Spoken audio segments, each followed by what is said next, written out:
welcome to Scott Dunga's English. I'm Scott Dunga and today is the first edition of British Traditions, which I introduced to you just last week on the channel update. I couldn't wait any longer than a week.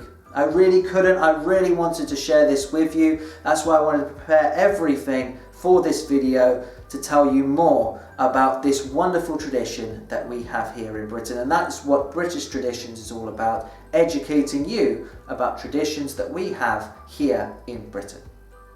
Before we look at our tradition, I'd like to say a huge thank you to everyone out there who has liked, shared, watched and subscribed to the channel so far. Your support is greatly appreciated from wherever you watch the channel all around the world. I can't thank you all enough. I hope you all enjoy and learn something new from the first edition. Our tradition is afternoon tea, and afternoon tea has been popular for many years, and it is still popular today. Let's look at our first question. It's when did it start? Back in the 1840s. You have to go back quite a long time to the 1840s, where a duchess decided that she was hungry between lunch and dinner. So during that time that she was hungry, she asked for some food, and that food turned out to be afternoon tea.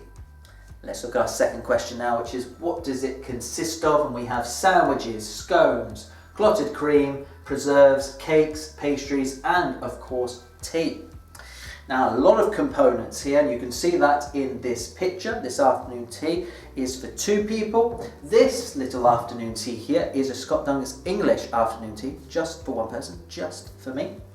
And I'm going to introduce to you the components that we have. So let's start with the first one, which is sandwiches. Quite an easy one. I'm sure a lot of you are already familiar with what a sandwich is. Usually in that shape as well, known as finger sandwiches. The second one is scones. Scones, this is a buttery biscuit.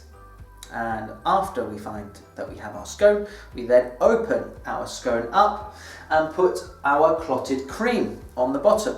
Depending on where you come from in the country, you could put your preserves first, then the clotted cream, but it doesn't really matter. It matters to some, but not to everyone. And here we have our clotted cream on the bottom. Might not be able to see it, but the clotted cream is on the bottom and the preserves are on top. These are usually strawberry or raspberry jam.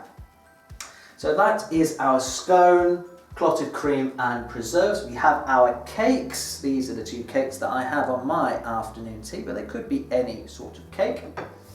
Then we have our pastry. Unfortunately, I don't have any pastries. But you can have pastries with your afternoon tea.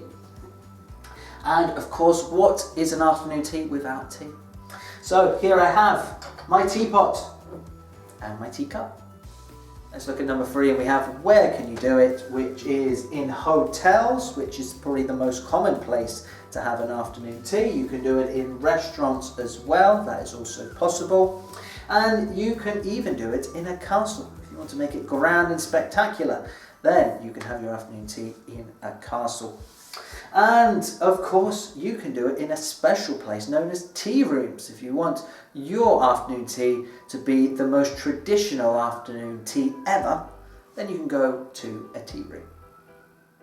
Let's look at our 4th one, and of course you've all been thinking this since the beginning, of that is how much does it cost? What is the price of this? And the price varies. I've done my research and I have found out that the cheapest I could find was £20 for 2 people. So that's a reasonable price. Now hold on to your chair because you might be about to fall off it with this. The most expensive is £550 for 2 people.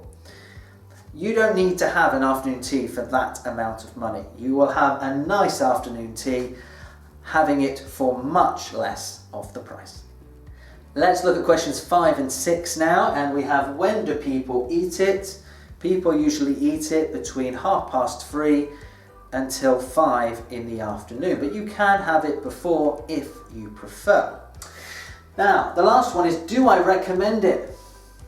Do I recommend it? Absolutely I recommend it. I couldn't recommend it enough.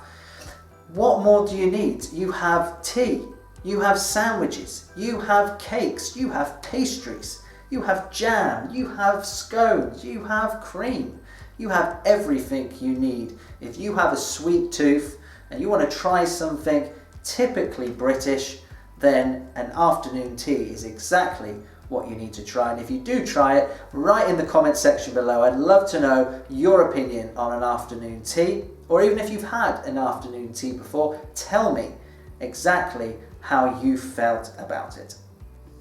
I hope everyone has enjoyed and learned something new from the first edition of British Traditions, and I have inspired you to go out and try an afternoon tea for the very first time. If you've already tried an afternoon tea before, you've already had one, then hopefully this has inspired you to have another, because of course they are delicious. And that's exactly what I have here, a plate full of delicious food, and I'm about to get right into it.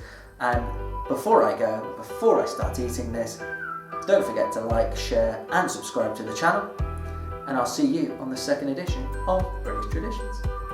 See you there. Bye.